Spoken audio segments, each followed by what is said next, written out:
Manusia sering tidak sadar melewati batas. Ini menarik kalimat ini, saya ambil dari satu buku. Dari bicara terus jadi nyindir. Dari bercanda terus jadi melecehkan. Dari ambisi terus jadi rakus. Dari perhatian terus jadi posesif. Ini perhatikan pasangan ini ya. Kadang-kadang kita lupa berhentinya. Bicara wajar saja, haknya tiap orang bicara. Tapi kalau sudah mulai nyindir-nyindir, hati-hati. Sinis-sinis, hati-hati. Siapa tahu kita menzolimi orang secara tidak sengaja.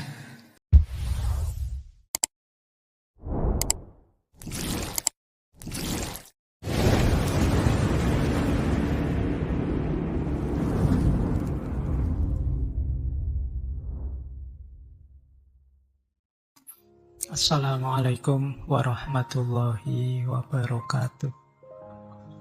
Bismillah. Mari kita lanjut lagi belajar kita, ngaji kita. Jadi intinya ngaji filsafat itu ya ngaji, kita belajar ya. Segala yang di luar itu bonus. Jadi bonus itu ada, alhamdulillah, tidak ada ya, tidak masalah. Bahkan termasuk pemahaman kita, kepandaian kita, itu ya anugerah sebenarnya, bonus. Karena yang bisa kita lakukan hanya belajarnya. Maka ayo kita mulai ya, nawaitunya belajar. Oke, kita lanjutkan. Nah, kita lihat negatifnya. Ini saya pakai istilah filosofi kebablasan. Karena memang lawannya terkendali itu kebablasan. Bablas. Ngono ya ngononya sudah benar sih, tapi ning ojo ngononya belum. Kita tidak tahu kapan harus berhenti. Itu namanya kebablasan. Nah, kebablasan itu ada beberapa makna. Apa sih filosofinya kebablasan itu? Yang pertama, filosofi kebablasan adalah pergeseran dari yang semula positif jadi negatif. Seperti saya bilang tadi, semula baik, tapi berlebihan atau kurang jadi negatif. Ini perbuatan ini boleh-boleh saja kok. Tapi dia gagal berhenti pada titik yang seharusnya. Akhirnya jadi negatif. Makan misalnya, itu saya kasih contoh paling gampang, makan. Makan itu kebutuhan, ngono ya ngono, boleh kok makan itu. Tapi yo ning ojo ngono, jangan berlebihan. Yo perut kita itu mungkin kuatnya 1 piring atau 2 piring lah. Kalau 3 piring berjuang, 4 piring, wah kita pontang-panting sudah, bisa muntah kita. Harus tahu batas, sudah berhenti. Tidak mentang-mentang makanannya enak dan gratis, terus angkara murka masuk, makan sebanyak-banyaknya. Hasilnya apa? Sakit pasti kita. Hari ini kan banyak itu orang sakit karena lupa berhenti. Mentang-mentang seneng gorengan, terus gorengan terus menunya. Mentang-mentang suka yang manis-manis, terus manis terus minumnya. Lupa berhentinya kapan. Tidak seimbang akhirnya gizinya, terus sakit. Nah itu karena lupa, ngono ya ngono, ning ojo ngono. Kita harus tahu kapan berhentinya. Jadi geser dari yang semula positif jadi negatif. Kerja keras itu kewajiban, tapi kerja tanpa henti itu kebablasan. Belajar itu mulia, tapi belajar tidak tahu waktu, tidak tahu kapan berhenti, bencana. Makanya bahkan dalam agama pun ada kan banyak hadis yang mengajarkan kita untuk moderat saja, jangan berlebihan. Sholat malam itu bagus, tapi jangan sholat sepanjang malam. Tidak sehat, harus ada tidurnya, nanti bangun baru sholat malam. Puasa itu bagus, tapi jangan tiap hari puasa. Bukan dilarang, tapi kan seperti di hadisnya Nabi itu. Saya saja Nabi, tapi saya ya puasa, ya buka puasa. yang manusiawi saja, sesuai batas-batas kemanusiaan. Karena kalau tidak, bablas. Dari positif jadi negatif. Kebablasan. Jadi bablas di sini berlebihan ya, bukan kayak iklan itu wes bablas. Ini bukan itu. Jadi ini sesuatu yang sudah berlebihan, tidak pada tempatnya lagi. Yang semula harusnya positif jadi negatif.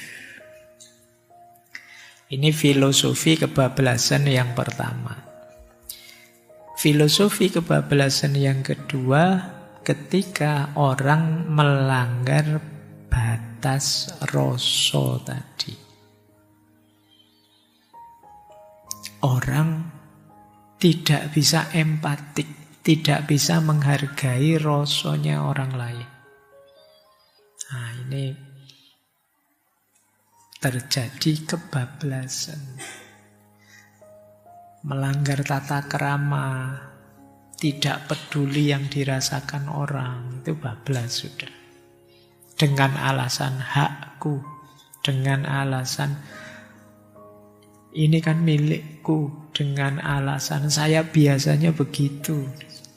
Itu yang sering kita lakukan kan itu. Kan memang sudah biasanya begitu, Pak. Kenapa sekarang kok dianggap mengganggu? Iya sih, meskipun biasanya begitu kan tidak ada salahnya kita evaluasi lagi. Jangan-jangan situasi sudah berubah, tidak seperti dulu lagi. Yang dulu bisa-bisa saja, sekarang mungkin masalah. Situasinya berubah. Nah ini orang yang rasanya hidup, tapi yang rasanya tidak hidup kadang dengan alasan biasanya dianggap baik-baik saja.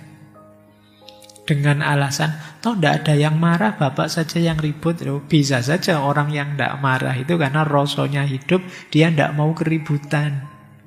Mbok yo kita yang bisa empatik juga. Nah, ini yang disebut rasa. Jadi kalau norma-norma yang berhubungan dengan rasa ini kita abaikan, ya bablas sudah. Di situ orang iya sih, ngono ya ngono, ning aja ngono. Ya saya tahu HP ya HP-mu, kuota kamu beli sendiri, ngomong kamu bebas, tapi kan bukan berarti terus kamu bebas mencaci maki orang, bikin hoax dan lain sebagainya. Jadi ngono ya ngono, ning aja ngono. Jadi filosofi kebablasan yang kedua adalah melanggar batas rasa. Latihlah empati ini baik-baik sehingga teman-teman bisa hidup dengan sesama secara baik. Kadang-kadang kita itu lupa untuk segala momen, segala situasi kita pakai akal rasional kita. Padahal ada kalanya bukan akal rasional yang dipakai, tapi hati nurani yang dipakai. Itulah rasa. Contohnya ya misalnya awal bulan begini, kamu duitnya banyak karena baru dikirimi orang tuamu. Ada temanmu yang kirimannya belum datang-datang karena orang tuanya dari daerah bencana sana. Tidak sempat ngirim uang ke anaknya. Loh itu kalau pakai akal rasionalmu, kamu tidak bantu, tidak apa-apa. Tidak dosa juga, tidak ditangkap polisi. Kamu nanti bilangnya, bukan tanggung jawab saya Pak, itu pemerintah itu loh Pak. Itu kan, iya sih kamu tidak salah, benar. Secara rasional kamu pas. Tapi kalau kamu membacanya pakai nurani, pakai rasa tadi, bunyinya bisa beda. Iya ya, apa salahnya sih saya sisihkan sedikit, toh ya tidak mengurangi kenikmatanku sehari-hari. Wong cuma sedikit saja. Ini nurani. Jadi tidak sekedar kalkulasi untung rugi pakai akal, tapi daya empatiknya hidup. Empatik itu kan sering didefinisikan transposisi. Jadi transposisi ketika kita bisa memposisikan diri kita di posisi orang lain.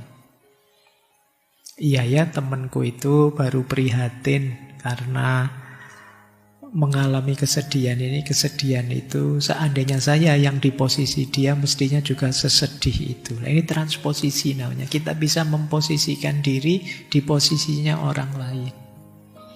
Orang yang tidak bisa empatik itu kesulitan melakukan ini.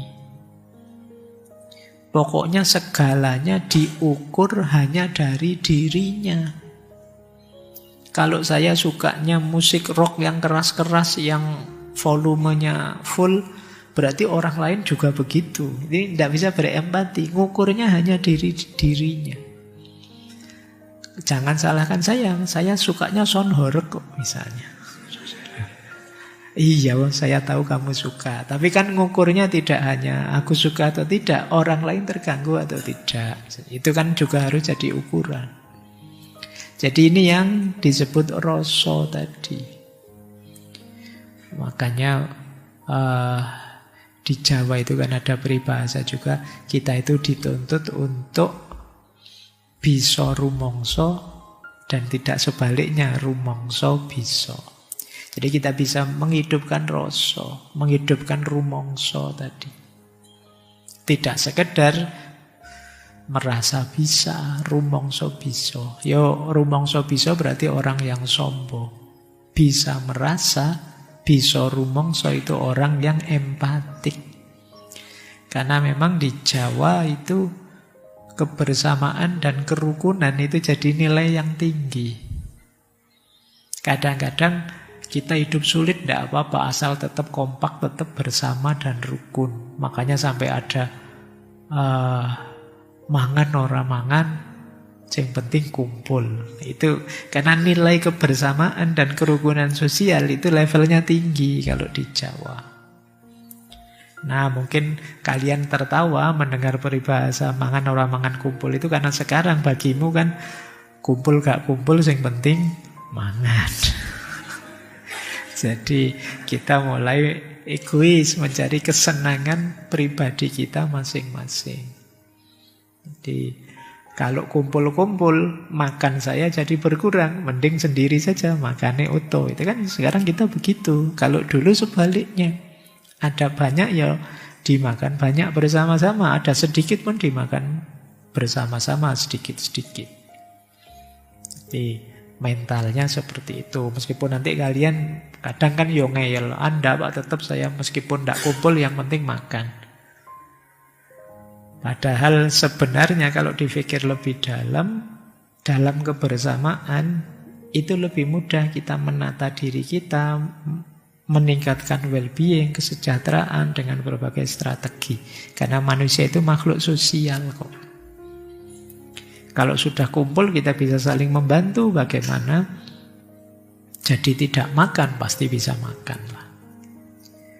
Makanya terus peribahasanya mangan ora mangan, yang penting kumpul. Nilai kebersamaan dihargai tinggi.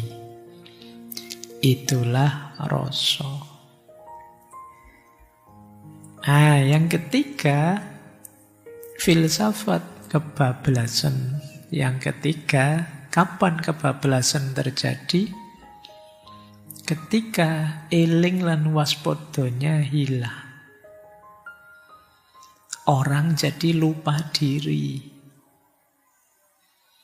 Tenggelam dalam nafsunya atau kersonya. Dia gagal mengendalikan hawa nafsunya. Akhirnya apa? Ya kalau orang dikendalikan nafsu, tidak mungkin dia sadar batas. Karena nafsu itu menuntut dipenuhi sepenuhnya. Bahkan kadang-kadang ingin terus-terusan dapat, lupa berhenti. Di Al-Quran kan disebut itu alhaakumut takasur. Orang itu kalau sudah bernafsu mengumpulkan kekayaan itu biasanya ya lupa berhenti. Orang yang sudah terbiasa memanjakan nafsu juga lupa kapan harus berhenti. Ingin terus. Tidak eling lan waspada. Jangankan kebaikan untuk orang lain, kebaikan untuk dirinya sendiri juga kadang lupa. sampai jatuh sakit, sampai tidak peduli anak istri, dan lain sebagainya. Berarti apa? Hilangnya eling lan waspada. Begitu eling lan waspada itu hilang, bablas sudah berarti. Berarti kita harus dihentikan dengan ngono ya ngono, ning ojo ngono. Wajar sih orang nyari senang, nyari enak, nyari nyaman. Tapi yo jangan berlebihan, jangan egois, jangan tidak peduli sesama. Jadi tetaplah eling lan waspada. Jangan sampai kebablasan. Jadi kalau dirangkum nanti seperti ini. Manusia sering tidak sadar melewati batas. Ini menarik kalimat ini, saya ambil dari satu buku. Dari bicara terus jadi nyindir. Dari bercanda terus jadi melecehkan. Dari ambisi terus jadi rakus. Dari perhatian terus jadi posesif. Ini perhatikan pasangan ini ya. Kadang-kadang kita lupa berhentinya. Bicara wajar saja, haknya tiap orang bicara. Tapi kalau sudah mulai nyindir-nyindir, hati-hati. Sinis-sinis, hati-hati. Siapa tahu kita menzolimi orang secara tidak sengaja. Bercanda boleh, tapi hati-hati jatuhnya bullying, melecehkan. Karena bercanda itu kan yang ada di pikiran kita bagaimana caranya lucu. Itu saja kan ambisi kita. Kadang-kadang kita yang ngarang-ngarang, kadang-kadang kita juga menertawakan orang yang paling gampang melecehkan orang itu. Hati-hati kalau sudah masuk ke melecehkan, sudah bablas. Punya cita-cita, punya ambisi boleh. Tapi hati-hati harus ngerti batas, kalau tidak jatuhnya serakah, rakus. Kata Mahatma Gandhi dulu waktu kita membahas ekologi, alam semesta ini bisa memenuhi kebutuhan semua manusia kapanpun dan dimanapun dan berapapun. Tapi dia, alam semesta, tidak bisa memenuhi kebutuhan satu orang saja manusia yang serakah. Jadi kalau sudah serakah itu sudah rakus, tidak tahu kapan berhenti. Tentang apa saja, bisa tentang harta, bahkan bisa juga tentang hal-hal yang baik. Misalnya, mungkin kalau mahasiswa itu sering ya, membaca males, tapi download rajin. Ya kan, apa wae di-download itu kan, tapi ndak ono sing diwaca. Download. Ada PDF-nya enggak? Itu kayak sering gitu ya. Mau disuruh beli buku nyari PDF-nya. Itu pun kadang dapat PDF-nya juga ndak dibaca. Tapi ditawari PDF lagi, senang lagi. Ayo, mana yang lain? Nggak ada yang dibaca satu pun.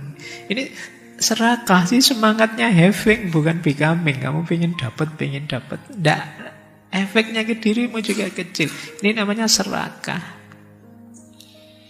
Jadi, makanya kata Imam Ghazali, bahkan ilmu pun nggak boleh serakah. Harus ngerti pasnya. Yang oleh Imam Ghazali disebut hikmah. Kurang ilmu tidak boleh. Kurang ilmu berarti bodoh. Berlebihan dalam ilmu, kata dia, ya tidak hikmah. Berlebihan dalam ilmu itu berarti ada banyak informasi pengetahuan yang tidak ada gunanya. Masuk di kepalamu, tapi gunanya buat apa tidak tahu. Segala informasi ada di sini. Artis siapa yang baru ketangkap selingkuh, artis siapa, itu ono kabeh. Buat apa kamu tidak tahu? Ini berarti apa? Iya sih kamu orang yang berilmu, tahu banyak, tapi tidak hikmah. Ilmu yang hikmah itu mungkin tidak sebanyak itu yang kamu tahu, tapi bisa meningkatkan kualitas hidupmu. Membuat kamu lebih mulia. Kalau kata Ki Hajar Dewantara, kelawan sastro ngesti mulya. Harusnya orang Indonesia itu mencapai kemuliaannya dengan sastra. Sastra itu dengan ilmu. Kalau ingin mengejar kejayaan bangsa ini, jalurnya ilmu, bukan politik, bukan ekonomi juga. Adanya di kualitas manusianya. Kualitas manusia itu yang garap pendidikan, ilmu. Maka kelawan sastra ngesti mulya. Cari ilmu yang pas, yang cocok, yang sesuai. Dan jangan serakah, tapi levelnya harus hikmah. Nah, kalau sudah mulai seperti itu, dari ambisi jadi rakus. Yang terakhir itu dari perhatian jadi posesif. Ini jaraknya agak dekat ya. Perhatian itu bagus, tapi kalau sudah posesif, mengekang. Memenjara orang. Negatif. Jadi yang ngono ning aja ngono. Perhatian ya perhatian, tapi ya jangan jadi posesif gitu dong. Cinta ya cinta, tapi mbok jangan seketat itu sama pasanganmu, jangan ini ngono ya ngono ning aja ngono. Nah, kalau sudah kita sadar, jangan-jangan saya sudah nyindir orang ini. Jangan-jangan saya menyakiti orang. Jangan-jangan saya sudah rakus ini. Jangan-jangan saya sudah posesif. Itulah alarm halus dari dalam dirimu. Kalau sudah sadar itu, wis cukup, ojo diterusno, wis meh kebablasan. Jadi, hilang ya. Capek dia, berarti wis cukup. Ya. Sudah dibilangnya wis meh kebablasan ya, makanya dia tahu batas. Ya. Yuk. Oke, ini laptop saja tahu batas. Masa kalian tidak? Sudah cukup, jangan diteruskan. Sudah hampir melampaui batas. Baik, jadi ini pentingnya ngerem ya. Kalau kita lupa batas, akan ada yang mengingatkan, ngono ya ngono, ning ojo ngono. Ya, kita belajar lagi. Personifikasi. Personifikasi itu peribahasa tadi, pitutur tadi, kira-kira gambarannya seperti siapa. Kalau dalam wayang, itu mungkin ngono ya ngono ning aja ngono itu pas. Menggambarkan sosok seorang Semar. Jangan lupa, kalau dalam cerita wayang, Semar ini dewa tertinggi yang punya kekuatan luar biasa. Kalau dia mau, tidak ada yang bisa melawan dia. Tapi dia sadar peran, maka dia tahu batasnya. Jadi Semar itu simbol kebijaksanaan yang tahu batas. Dia punya kesaktian luar biasa, lebih tinggi dari dewa-dewa, tapi dia tidak pernah pamer. Dia tidak pernah melampaui perannya hanya sebagai seorang abdi. Padahal dia kalau mau, kan senjata andalannya bahkan sekedar kentutnya saja. Orang punya kentut Semar, itu bisa selevel nuklir semester. Kira-kira begitu. Daya hancurnya luar biasa. Dia ngerti kalau dia sakti, dia sadar siapa yang bisa mengalahkan dia, tapi dia tidak sewenang-wenang. Dia tidak dumeh. Dia tahu kalau dia mau, dia bisa mengubah keadaan, tapi dia tetap merendah. Dia membiarkan manusia menjalani prosesnya. Karena lewat proses itulah manusia jadi matang. Maka dia hanya main sebagai pemomong saja. Dia punya kuasa tapi lebih milih diam, nonton, ngemong saja. Kalau mau, siapa yang bisa melawan dia? Bahkan selevel siapa? Arjuna, selevel Bima tidak akan bisa mengalahkan dia. Ini adanya kan di Jawa Semar itu. membimbing tanpa memaksa, menuntun tanpa merintah, menegur tanpa mempermalukan. Itu Semar.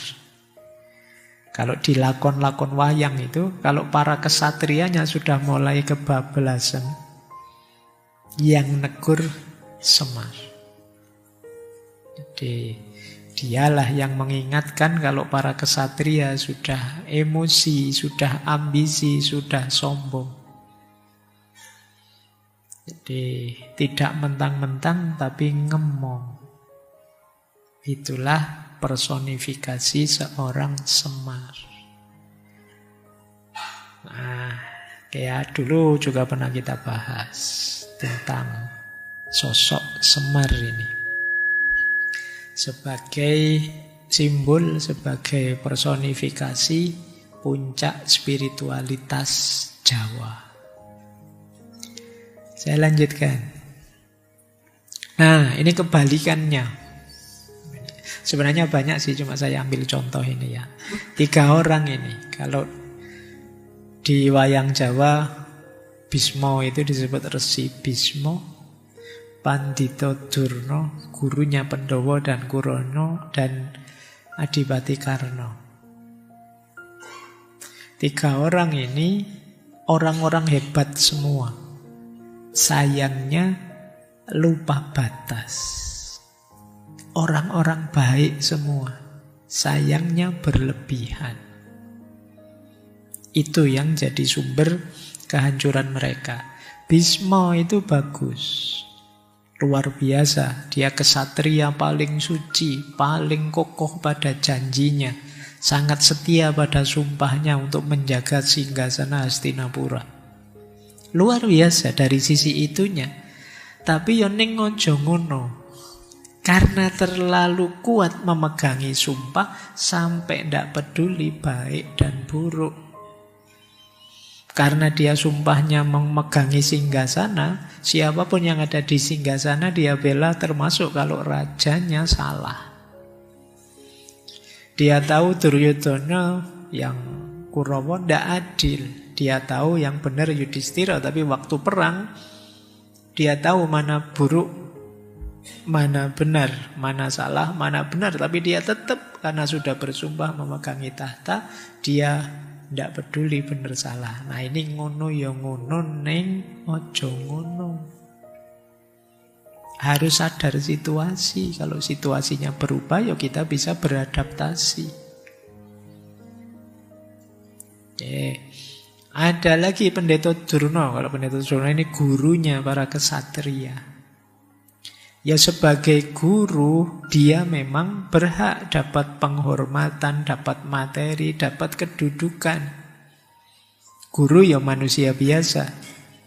Tapi Pandeta Durna ini kalau dalam wayang Jawa kebablasan. Karena khawatir kehilangan kenyamanan, kenikmatan istana, posisi, penghormatan, dia jadi ketergantungan. Dia tidak mau melepaskan kenikmatan ketergantungannya pada istana. Jadi dia tahu mana benar, mana salah, tapi tetap milih istana. Ah ini Durna. Jadi kalau ada ilmuwan, ilmunya tinggi, luar biasa dia, sulit dia dikalahkan, tapi lebih memihak istana, lupa benar salah, itu Pandeta Durna dalam wayang Jawa. Nah yang ketiga Karna. Tahulah ya teman-teman yang nonton Mahabharata kan mestinya ngikuti ceritanya. Saya tidak tahu tapi kalian nonton apa enggak. Ya, tontonanmu drama Korea mestinya. Nah kalau Karna ini kan dia sebenarnya saudara tertuanya Pandhawa 5 yang waktu lahir dibuang, akhirnya diangkat oleh Saisnya Kreta. Nah karena dia diangkat oleh Saisnya Kreta, ya jadi anaknya Sais Kreta, kastanya rendah. Harusnya dia kesatria. Sehingga sejak kecil dia direndahkan. Sampai kemudian diangkat saudara oleh Duryodhana. Semua orang anggap dia rendah kecuali Duryudono ini, sehingga dia kemudian sumpah setia, saya akan membelamu, saya jadi sahabatmu sehidup semati. Sampai titik ini bagus. Tapi begitu dia tidak peduli benar salah. Harusnya kalau sahabatnya salah itu diluruskan. Tapi dia lebih, karena saya sudah terlanjur bersumpah setia, ya apapun situasinya, harus tetap saya bela sahabatku ini. Dan itu yang terjadi, dia akhirnya perang di pihak Kurawa. Ini 3 panglima perang paling hebat dalam wayang. Kalau 3 orang ini tidak ikut di kubunya Kurawa, mungkin perang besar-besaran itu tidak perlu terjadi. Karena tidak akan imbang kekuatannya. Tapi begitu 3 ini ada di pihak Kurawa, ya Duryudono jadi percaya diri. Terjadilah perang hebat, perang besar, hancur-hancuran luar biasa, sampai 3 orang ini juga akhirnya juga tewas. Ini contoh kebalikannya Semar tadi. Kalau Semar tadi ngerti sih ngono ya ngono ning aja ngono, tapi mereka bertiga tidak.